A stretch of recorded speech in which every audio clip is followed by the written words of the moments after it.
Hey, what's up, everyone? It's Joe. So, you know how powerful the Claude Code AI agent is, right?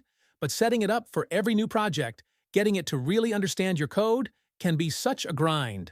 Well, I want to show you a project I've been working on called CACI.dev, and it completely solves this problem. Okay, so check this out. I'm in my new project folder. It's totally empty. I'm just going to run one single command here in the terminal. This is basically going to kick off the whole CACI configuration process. No more digging through docs or creating files by hand. All right, it's asking me a few simple things. I'll tell it I'm an advanced user, I'm building a mobile app, and I'll be using Python and Java.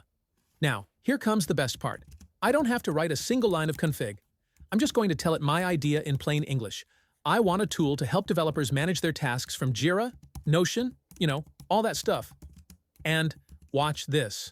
Right now, CACI is taking my idea and building the entire operational brain for the Claude Code AI. It's writing all those complex config files that Claude needs to understand my project deeply. It's setting up the integrations, the structure, all the boring stuff that we usually have to do ourselves. It's literally building the perfect context for the AI. And boom, done.